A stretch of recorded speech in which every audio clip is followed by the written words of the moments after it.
Method by which lyophobic sol can be protected, straight forward answer है, आपकी NCERT book में mentioned भी होगा। देखिए ये जेई और नीट में सरफेस केमिस्ट्री तो हट चुका है, लेकिन बिटसैट का एग्ज़ाम हो गया या वीआईटी ट्रिपल ई हो गया या एमएचटी सीईटी हो गया, इन तरह के जो एग्जामिनेशंस होते हैं, डब्ल्यूबीई जेई हो गया, इन एग्ज़ाम्स में हमारा ये सिलेबस रिड्यूस नहीं हुआ है। ठीक है, तो ये स्ट्रेट फॉरवर्ड क्वेश्चन है। अभी नई वाली एनसीईआरटी में शायद आपको ना मिले, लेकिन you need to refer and you need to have mandatorily the old NCERT for such type of chapters basically. अगर मैं इस क्वेश्चन के बारे में बातचीत करूं, method by which lyophobic sol can be protected, it's basically by addition of lyophilic sol. यहां पर मैं बात करने वाली हूं प्रोटेक्टिव सोल्स के बारे में। अब आप ये भी पूछ सकते हैं कि मैम सोल्स क्या होते हैं। ध्यान से सुनना, द कोलॉइडल सॉल्यूशंस, सोल्स क्या होते हैं, colloidal solutions having fluid like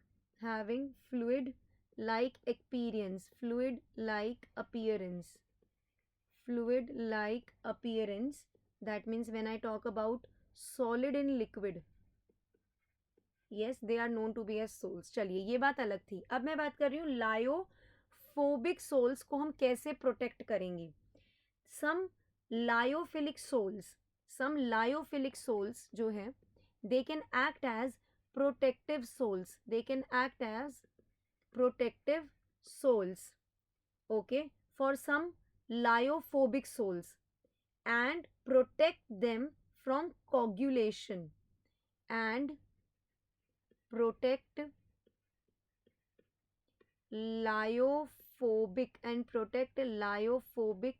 souls from coagulation एक मिनट, स्पेलिंग मिस्टेक हो गई कुछ,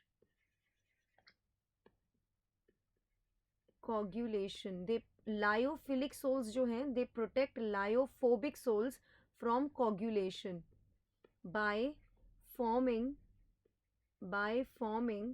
lyophilic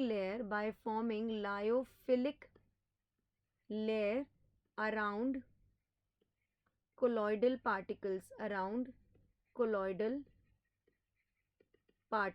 for example यहाँ आप देखेंगे this is AgI and this is I negative की यहाँ पर लेयर है इसके ऊपर, क्लियर है कि नहीं क्लियर है, yes. So these are colloidal charged particles,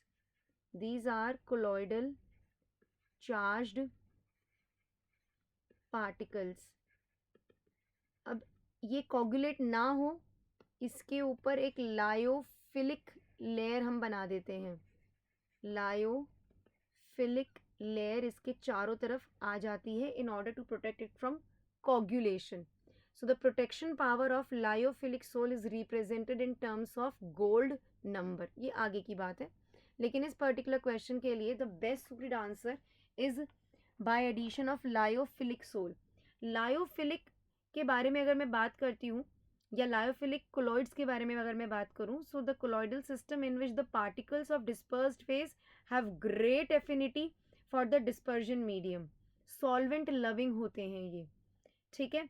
so lyophilic के अंदर क्या होता है कि the dispersed phase does not gate easily precipitated और सोल्स जो होते हैं दे रिमेन स्टेबल। लेकिन अगर मैं बात करती हूँ लायोफोबिक के बारे में, तो लायोफोबिक के मैं बारे में कहना चाहूँगी they do have the same charge ना। So the colloidal system in which the dispersed phase have no affinity for the dispersion medium, they are solvent hating, yes, so they easily get precipitated out. Lyophobic जो होते हैं ना, they actually hate the solvents, they can get easily precipitated out or coagulated just by the addition of small amount of the electrolyte, या उसको थोड़ा सा heat कर दें या उसको थोड़ा सा शेक कर दें तो वो थोड़े लेस स्टेबल होते हैं। तो इनकी कोगुलेशन ना हो, इसीलिए हम लायोफिलिक की लेयर इसके चारों तरफ लगा देते हैं। So option third is the right answer to the question.